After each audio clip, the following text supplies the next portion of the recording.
시청자 여러분, 안녕하십니까? 누산따라 TV입니다. 오늘은 2019년 7월 27일 토요일입니다. 이번 시간에는 지난 시간에 제가 이건관 교수님, 서울법대에 계시는 이건관 교수님의 논문을 소개해 드린다고 말씀드렸었습니다. 그런데 그 논문이 이 PDF 파일로 인터넷상에서 이제 그 논문을 볼 수 있는데 이 논문이 상당히 분량이 많습니다. 총 이 페이지가 66페이지나 됩니다. 그래서 이것을 다 여러분들에게 제가 읽어 드리기는 좀 힘들 것 같고요. 대신에 이제 그 논문 앞에 요약 부분하고 그리고 마지막에 결론 부분 읽어드리고 그 다음에 이제 PDF 파일을 보면서 제가 목차를 정리를 해봤습니다. 그 PDF 파일에는 목차가 나와 있지 않지만 제가 전체 논문을 읽으면서 하나하나 이렇게 정리를 해서 목차 부분을 이렇게 정리를 했는데 그것만 봐도 대충 논문의 흐름이 어떻다는 것을 이해할 수 있습니다. 그래서 그 논문을 목차를 포함해서 여러분들에게 소개해 드리겠습니다. 그래서 오늘 제목은 강제징용 관련해서 2012년 5월 24일 대법원에서 판결한 그 판결이 국제법적 문제가 있다 하는 제목을 정해보았습니다. 정해봤고 실제로는 이제 그 이건관 서울대 법대 교수님의 그 논문 제목은 한일 청구권 협정상 강제징용 배상 청구권 처리에 대한 국제법적 검토입니다. 이 논문을 제가 지금 소개해 드리도록 하겠습니다. 이 논문은요, 2013년 5월 10일, 5월 달이죠. 2013년 5월. 그러니까, 2012년 5월 24일 날 판결이 났고, 그리고 딱 1년 만에, 그간 1년 동안에 이제 연구를 하고 이제 하는 기간이 있었겠죠. 그래서 딱 1년 만에 이 글이 나왔습니다. 2012년 5월 24일에 대법원 판결이 나고 난 이후에 딱 1년 만이죠. 2013년 5월 10일에 서울대학교 법학연구소가 개최한 일제 강제징용 사건 대법원 판결에 대한 종합적 연구 학술대회에서 발표한 원고를 다소 수정 보완한 것으로 서울대학교 법학연구소 기금의 2012년도 학술연구비 지원을 받아서 만든 것이다. 이렇게 소개되어 있습니다. 이 논문이 기재된 곳은 바로 서울대학교 법학이라고 하는 이런 개간지 같아요. 여기 보면은 제54권, 제3호 이렇게 되어 있는 거 보니까 계절별로 하나씩 나오는 것 같습니다. 그래서 서울대학교 법학 개간지 같아요. 이 개간지에 제54권, 제3호 327페이지부터 391페이지까지 있는 것을 PDF 파일로 만들어서 인터넷상에서 모든 사람이 볼 수 있도록 공개되어 있습니다. 이 링크는 제가 동영상 밑에 설명란에 링크를 해 드릴 테니까 전문을 다 읽어 보시기를 원하시는 분은 다운 받으셔서 읽어 보시기 바랍니다. 먼저 이 목차를 한번 살펴보도록 하겠습니다. 먼저 서론이 나와 있고요. 서론. 그 다음에 사안의 개요 및 판지의 분석, 그 다음에 사안의 개요 및 소송의 경과, 그 다음에 판지의 분석 이렇게 되어 있습니다. 그 다음에 로마자로 세 번째, 청구권 협정의 물적 대상의 범위, 강제징용 피해자 청구권의 포함 여부, 이렇게 되어 있습니다. 그 다음에 선, 이제 세 번째 큰 항목 안에서 선이죠. 두 번째로 비엔나 협약 제31조 제1항에 따른 해석. 지난주에 우리가 주진열 교수님이 언급한 바로 그 비엔나 협약, 주진열 교수님께서는 그 판결이 2012년도 강제징용 관련 대부분 그 판결이 비엔나 협약 이것을 반영하지 못했기 때문에 문제가 있는 판결이다라는 식으로 지난주 동영상에서 소개해 드렸습니다. 그런데 이 건광 교수님께서는 바로 이 논문 속에서 비엔나 협약 제31조 제1항에 따른 해서 이렇게 이것을 취급하고 있는 것을 볼 수 있습니다. 그 다음에 세 번째로 1965년 협정 체결 이후 한국의 실행. 실제로 그 협정 체결하고 난 이후에 어떻게 한국이 실행을 해왔는가 하는 것을 이렇게 따지고 있습니다. 첫 번째로 한국의 사후 실행. A. 한일 협정에 대한 공식 해설서. 네. 그 다음에 B번 1966년 이래 청구권 협정 관련 입법 사례, 국회에서 만든 그 법률들이 과연 그 법률들을 통해서 청구권 협정을 어떻게 이해해 왔는가 하는 것을 보여주는 장면입니다. A번은 그러니까 한일협정에 대한 공식 해설서는 정부에서 그 한일협정을 어떻게 이해하고 있는가, 또 B는 그러니까 입법부에서 어떻게 이해하고 있는가 하는 것을 이야기한다고 생각됩니다. 세 번째, 2005년 8월 국무총리 산하 한일 회담 문서 공개 민간 공동의 의견. 예, 2005년 노무현 정부 시절이죠. 이때에 어떻게 또 그 이해를 했는가. 그 다음에 2009년 8월 14일 외교통상부 보도 참고 자료. 그 다음에 두 번째로 일본의 사후 실행. 예, 한국에서 어떻게 그걸 이해하고 실행을 했는가 하는 것을 말했고요. 그 다음에 일본 쪽에서는 어떻게 한일협정, 한일기본조약, 더 상세하게는 청구권 협정에 관해서 어떻게 실행을 했는가 하는 그러한 것을 따졌습니다. 그 다음에 이제 이 난에서 1965년 협정 체결 이후 한국의 실행 여기에서 이제 소결 작은 결론을 내렸다는 거죠. 그 다음에 4번 교섭 기록 및 체결 시의 사정의 검토. 예, 교섭 기록. 그 협정을 한일 기본조약 그 협정을 체결할 그 당시 교섭 기록이 남아 있고 또 그 체결할 때의 어떤 사정 이런 것이 있을 텐데 그것을 검토했다는 것입니다.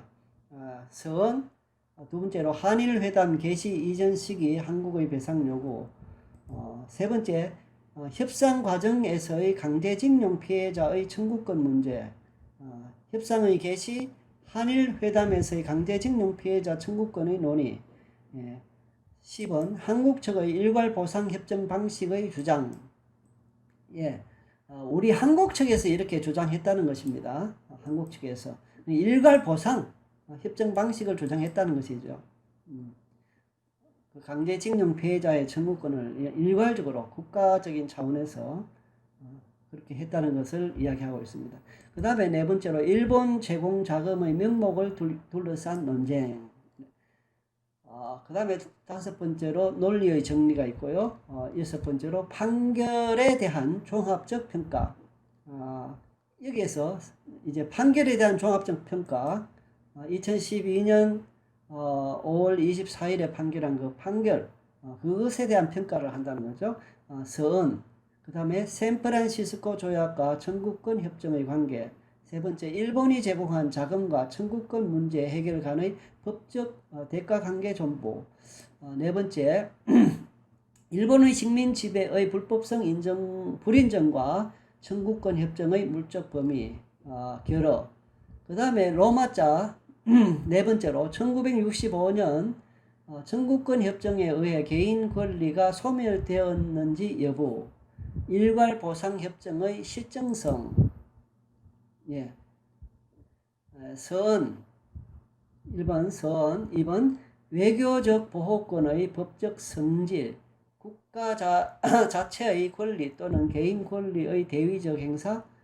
세 번째, 일괄 보상 협정과 개인의 권리 소멸 여부.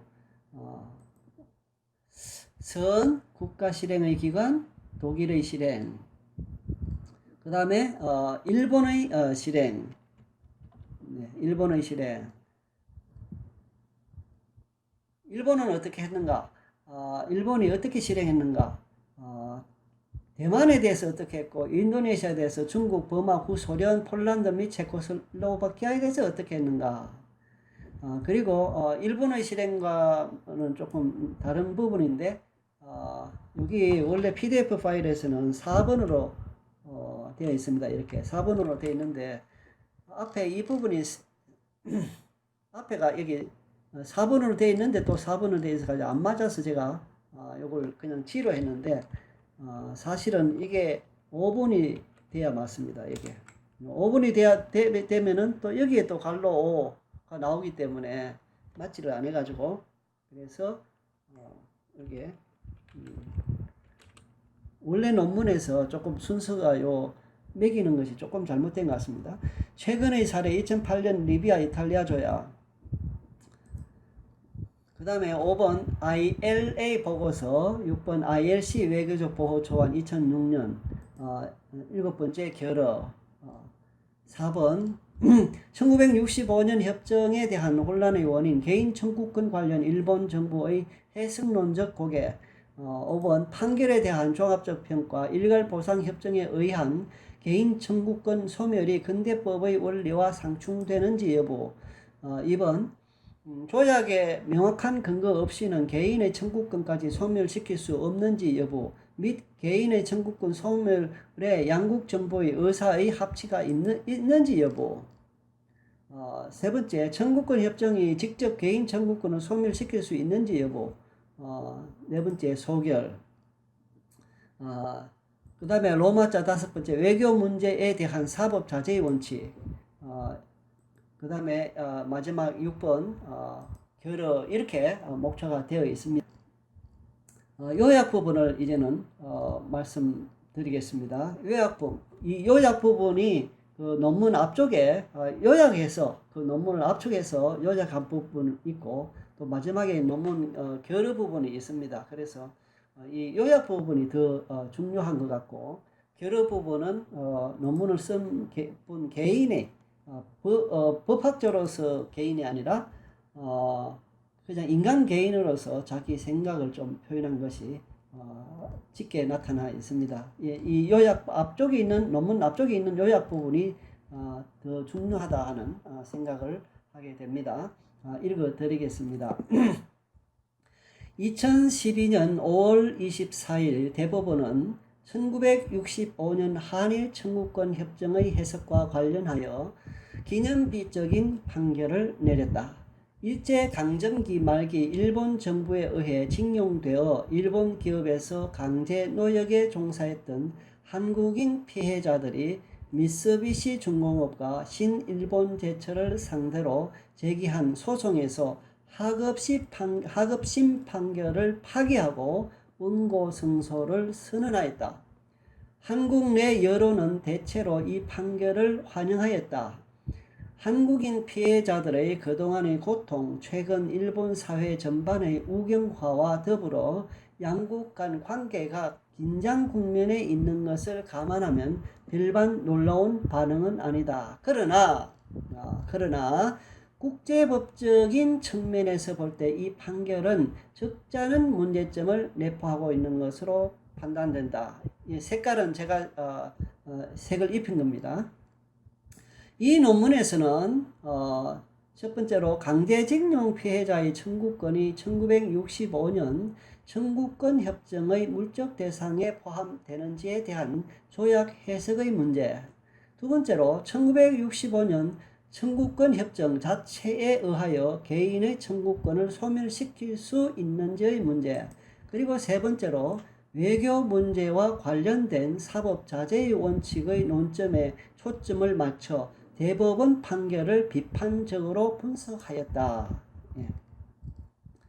첫 번째 문제와 관련하여 1965년 협정과 관련 문서의 물리적 해석, 청구권 협정 협상 시 양측의 논의, 협정 체결 후의 양국의 실행 등에 비추어 볼 때 강제징용 피해자의 청구권이 협정의 물적 대상에 포함되었다고 보는 것이 타당할 결론일 것이다. 예. 이 의미는 제가 이야기로 그 한일 협정을 통해서 우리가 돈을 받았지 않습니까? 예. 돈을 받았는데 그 받은 그 속에 이분들과 관련된 돈이 다 포함되어 있는 것이다. 이런 의미로 이해됩니다. 두 번째 문제와 관련하여 두 번째 문제는 이겁니다. 1965년 청구권 협정 자체에 의하여 개인의 청구권이 개인의 청구권을 소멸시킬 수 있는지의 문제. 그러니까 국가가 협정을 체결하면서 개인의 청구권을 소멸시킬 수 있는가? 그에 대한 문제를 말하는 겁니다. 두 번째 문제와 관련하여 대법원은 설령 개인의 청구권 문제가 협정의 물적 대상에 포함된다 하더라도 국가가 포기할 수 있는 것은 자신이 가지는 외교적 보호권에 국한된다고 설시하였다. 요거는 이제 그 판결문 내용을 말하는 거죠. 대법원이 판결한 판결문 내용. 이러한 판지는 대부분이 이렇게 판결한 것은 개인의 인권 존중이라는 원칙에 입각하고 있는 것이지만 국제법적 사고를 이겁니다. 국제법적 사고를 무비판적으로 국내법적 사고를 무비판적으로 국제적인 차원으로 투사했다는 점에서 상당한 문제점을 내포하고 있다. 상당한 문제점을 내포하고 있다. 이렇게 하는 겁니다. 예. 일괄보상협정은 지금 시점에도 그 실정성 및 합법성을 널리 인정받고 있다. 이렇게 볼 때 1965년에 체결된 한일 청구권 협정의 효력을 지금 시점에서 문제 삼기는 어려울 것이다. 예. 그러니까 2012년도 5월 24일에 판결한 그 판결에 문제가 있다는 거죠. 잘못된 판결이다 이런 뜻으로 이해가 됩니다. 마지막으로 최근 한국 사법부가 외교 문제, 특히 한일 간의 현안에 대해 사법 적극적인 태도를 보이고 있는데 이에 사법 자제의 원리에 비추어 신중한 접근이 필요하다.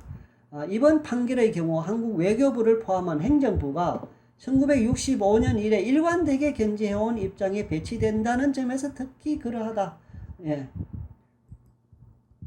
외교 문제에 대한 사법 자제의 원리는 서구 선진국을 포함한 대부분의 국가에서 채택하고 있는데 그 정책적 이유에 대해 깊이 고민하고 한국의 현실에 상응한 방향을 설정해야 할 것이다. 예. 그러니까 이번 판결이 외교적인 문제와 관련된 재판을 할 때는 조심해야 된다는 것을 이야기하는 겁니다. 외교 문제와 관련된 사법 자제의 원칙에 초점을 맞춰서 이제 생각해 볼 때 이 부분에 대해서 사법부 대법원이 이 자제의 원칙을 제대로 적용하지 않고 이렇게 판결하였다 하는 그런 의미가 되겠습니다. 그 다음에 결의 부분을 소개해 드리도록 하겠습니다. 중간 내용은 여러분들께서 관심 있는 분은 제가 링크를 아래 걸어 놓으니까 직접 다운받아서 읽어보시길 바랍니다. 자, 이 논문의 결의입니다. 이 글에서는 일제 강제징용 사건에 대한 2012년 대부분 판결을 국제법적 관점에서 검토하였다. 특히 강제징용 피해자의 청구권이 1965년 청구권 협정의 물적 대상에 포함되는지에 대한 조약 해석의 문제, 그 다음에 두 번째로 1965년 청구권 협정 자체에 의하여 개인의 청구권을 소멸시킬 수 있는지의 문제, 그리고 세 번째로 외교 문제와 관련된 사법자재의 원칙에 초점을 맞춰 논의를 진행하였다. 첫 번째 문제와 관련하여 대법원은 청구권 협정이 양국 간의 재정적, 민사적, 채권 채무 관계만을 정치적 합의에 해결하기 위한 것이었다는 점, 두 번째로 일본이 협정 제1조에 의해 제공한 자금과 제2조에 의한 권리 문제의 해결 간의 법적 대가 관계가 없었다는 점, 세 번째로 협상 과정에서 일본 정부가 식민 지배의 불법성을 인정하지 않고 또한 강제동원 피해의 법적 배상을 원칙적으로 부인하였기 때문에 식민 지배와 직결된 불법 행위로 인해 발생한 손해배상 청구권이 청구권 협정의 적용 대상에 포함되기 어렵다는 점 등을 지적하면서 청구권 협정으로 피해자 개인의 청구권은 물론 한국의 외교적 보호권도 포기되지 않았다고 판단하였다. 이 문제는 1965년 청구권 협정이라는 조약을 어떻게 해석할 것인가의 문제로 귀착되는데, 위에서 살펴본 바와 같이 협정문 및 관련 문서의 해석, 협정 체결 이후의 양국의 실행, 협정 체결 당시의 교섭자료 등에 비추어 볼 때 한국인 강제징용 피해자의 청구권이 협정의 물적 대상에서 제외되었다고 해석하기는 곤란할 것이다. 예. 그러니까 이미 받은 돈 속에 다 포함되어 있다. 이런 의미가 되겠습니다. 한일 양촉이 샌프란시스코 평화조약 제4조 A에서 예정한 양국 간의 재정적, 민사적, 채권 채무 관계의 틀을 넘어 협상을 진행하였음은 협상 기록에서 또한 협상 체결 후 한국의 입법 실행 등에서 분명히 나타난다. 많은 예가 이 논문에서 소개되어 있습니다. 직접 읽어보시면 아시겠지만은 국회에서도 수많은 예가 나와 있습니다. 국회에서 이것을 이 조약이 바로 모든 것을 포함하고 있다 하는 것을 드러내고 있다는 예를 많이 제시하고 있습니다. 1965년 협정 제2조 제1항이 규정하고 있듯이 한일은 샌프란시스코 평화조약 제4조 A에 규정된 것만이 아니라 규정된 것을 포함하여 양국 및 양국민 간의 재산 및 청구권에 관한 문제가 완전히 그리고 최종적으로 해결된 것이 된다는 것을 확인했던 것이다. 예, 확인했던 것이다. 완전히 그리고 최종적으로 해결된 것이 된다는 것을 확인했던 것이다. 예, 협정 제2조 제1항은 국내법상의 화해와 유사한 성격을 띠는 것으로서 비록 일본 측이 한국병합 일제강점기 말기의 징용 등의 불법성 및 그에 대한 법적 책임을 인정한 것은 아니지만 강제징용 피해자의 청구권까지 포함하여 최종적인 해결에 양측이 합의했던 것이다. 네. 이러한 해석은 한국의 외교부서를 포함한 행정부에서 1965년 협정 체결 이래 일관되게 견지해온 것이다. 예. 그러니까 이번에 2012년 5월 24일 대법원 판결은 이런 것을 깡그리 무시한 판결이다 이 말이죠. 잘못된 판결이다 이런 의미로 들립니다. 대법원 판결이 일본과 협상을 수행하였고 또한 외교 문제를 담당하고 있는 행정부서의 견해를 배척하는 과정에서 한국 정부보다는 일본 정부의 입장과 해석에 더 높은 비중을 부여하고 있는 점은 상당히 이채롭다. 예를 들어 한국 정부는 14년간의 협상 과정을 통하여 또한 협상 체결 후에도 그러니까 한일 기본조약이 맺어지기까지 14년간의 협상 과정이 있었다는 겁니다. 한국 정부는 14년간의 협상 과정을 통하여 또한 협상 체결 후에도 실질적으로 배상적인 성격의 것도 협정 대상에 포함되었으면 협정 제1조에 의해 제공된 자금이 결코 경제협력의 명목만은 아니라고 강조하였다. 한국 행정부의 일관된 입장 표명에도 불구하고 대법원 판결은 협정 제1조에 의해 제공된 자금을 경제협력 자금으로 단정하고 있다. 두 번째 문제, 즉 1965년 청구권 협정과 같은 이른바 일괄 보상 협정을 통해 개인의 청구권을 처분할 수 있는지에 대해서도 대법원 판결은 재고의 여지가 적지 않은 것으로 판단된다. 위에서 상세히 살펴본 바와 같이 일괄 보상 협정 방식에 의한 개인의 청구권의 소멸은 국제법상 실정성을 견고하게 획득하고 있다. 또한 외교적 보호에 관한 국제법위원회 등의 작업을 보더라도 이러한 방식이 근대법의 원리와 상충된다고 보기는 어렵다.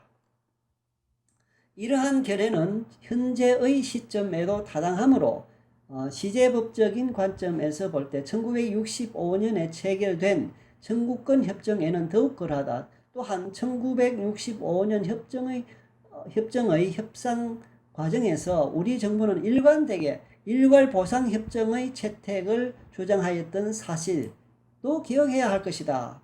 그러니까 우리 정부가 나서서 일괄 보상을 택했다는 것이죠. 오늘날의 국제법은 현 국제사회의 발전 단계에 상응하는 규범체계로서 나름대로의 실정성을 갖추고 있다. 따라서 국내 법원이 국제법을 다룰 때에는 국내 사회와는 성격이 다른 국제사회를 규율하는 법체계로서 그에 합당한 대우를 해야 할 것이다. 국내법 잣대를 가지고 이 조약을 재단하는 것은 말이 안 된다. 이런 의미로 이해가 됩니다. 국제법을 저발달된 법으로 파악하여 국내법적 논리를 무매개적으로 국제적 차원으로 투사한다면 이는 상당한 문제를 야기할 수 있다. 3살짜리 아이 옷을 어른에게 입히려고 한다면 맞겠습니까? 비유를 든다면 그런 의미가 아닐까 하는 생각이 듭니다. 국제법을 저발달된 법으로 파악하여 국내 법적 논리를 무매개적으로 국제적 차원으로 투사한다면 이는 상당한 문제를 야기할 수 있다. 2012년 5월 24일 판결한 그 판결이 이러한 문제를 야기할 수 있다. 이렇게 이해가 됩니다. 두 번째 문제에 대한 대부분의 판결의 또 하나의 문제점은 1965년 청구권 협정 제2조 1항의 해석과 관련하여 일본 측이 전개한 해석론적 고개의 배경과 맥락을 꿰뚫어 보지 못한 데 있다. 일본 정부는 샌프란시스코 평화조약과 이 조약을 배경으로 체결된 1년의 전후처리 조약을 통하여 단지 정부의 외교적 보호권만이 포기되었을 뿐 개인의 청구권은 존속한다는 주장을 제출하였다. 이러한 주장은 일본 정부가 자국민과의 관계에서 헌법상의 보상 의무를 회피하기 위해 고안해낸 그리고 나중에 실질적으로 폐기된 논리에 불과한 것이지 결코 인권 존중 사상에서 유래한 것은 아니었다.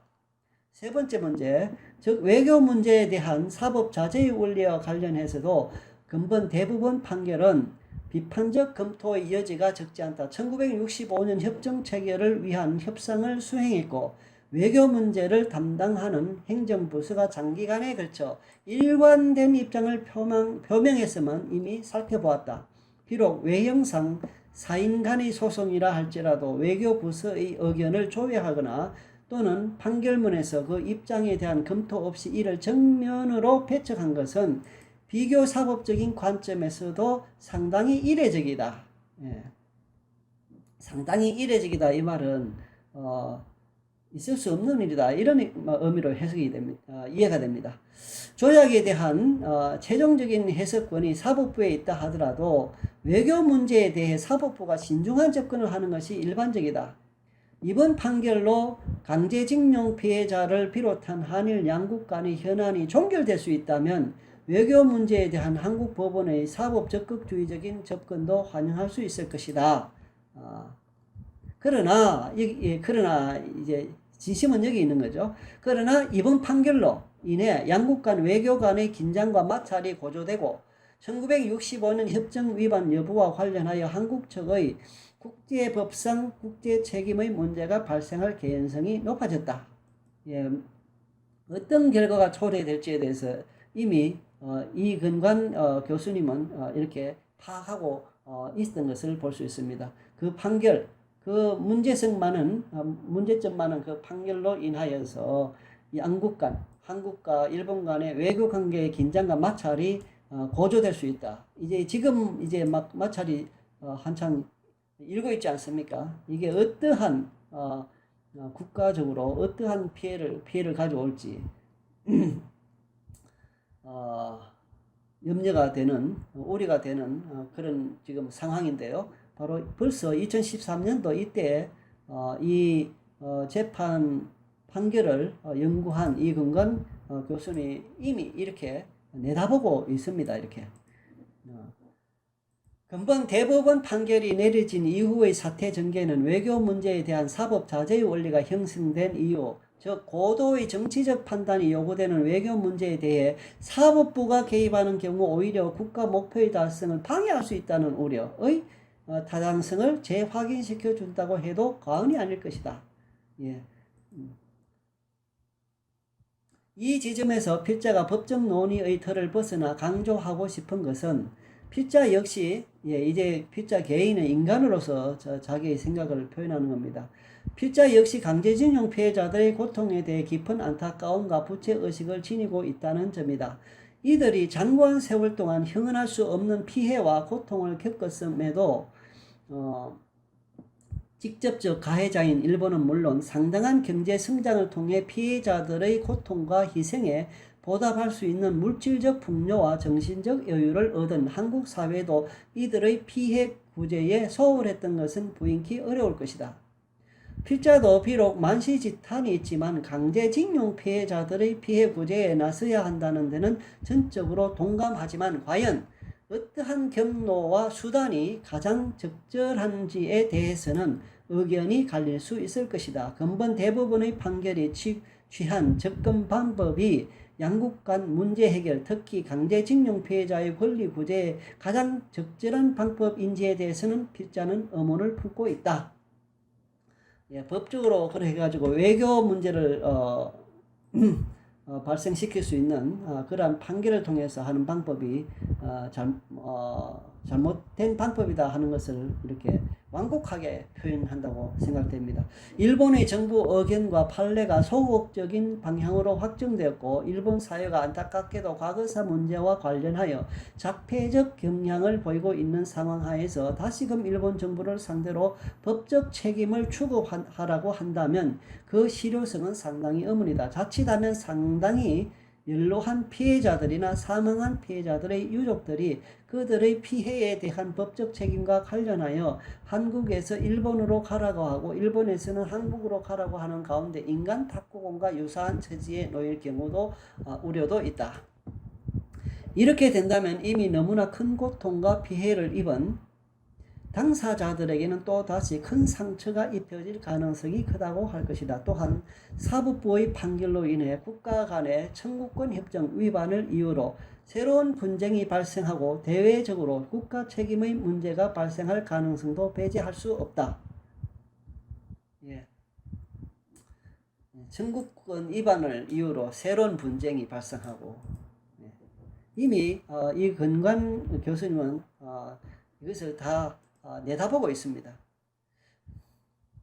문제는 그 판결을 한 그 네 분이 했다고 제가 알고 있는데 그분들은 이러한 것을 예상하지 않았을까요? 아니면 고의적으로 이렇게 판결했을까요? 피해자 권리의 구제라는 정의로운 목적에서 내린 판결이 그 원래의 사정을 넘어 매우 복잡하고 해결하기 쉽지 않은 분쟁 발생으로 연결될 수도 있다는 것이다. 예, 분쟁의 발생으로. 예. 필자의 개인적 견해로는 법적으로 완전히 만족스러운 해결에 이르지 못한다 하더라도 적절한 지점에서의 종교를 통해 피해자들의 실질적 구제에 주력하는 것이 타당하지 않을까 생각한다. 이러한 노력에 그동안 이들 피해자의 고통과 희생에 대해 다소 소홀했던 한국 사회도 적극적으로 나서야 할 것이다. 예, 이 근관 교수님의 논문을 읽으면서 저는 전적으로 이 입장에 동감을 합니다. 제가 이러한 그 분들을 피해자 권리 구제, 강제징용으로 고통을 받은 그분들에 대해서 보상한다든지 돕는 이런 것은 우리나라 자체적으로 어떻게 방안을 마련해서 하는 방향으로 하고, 이제 그 여기에서 논문에서도 말하고 있는 바와 같이 최종적이고 그리고 완전히 최종적으로 끝났다는 것을 확인하는 것이 중요하다고 생각이 됩니다. 예, 예, 이근관 서울법대 교수님의 한일 청구권 협정상 강제징용 배상 청구권 처리에 대한 국제법적 검토라고 하는 논문의 요약 부분과 그리고 목차 부분 그리고 결론 부분을 제가 읽어 드렸습니다. 우리가 지금 시국을 이해하는데 굉장히 중요한 논문이다라고 하는 생각이 듭니다. 이것으로 마치도록 하겠습니다. 이상입니다. 시청해 주셔서 감사합니다.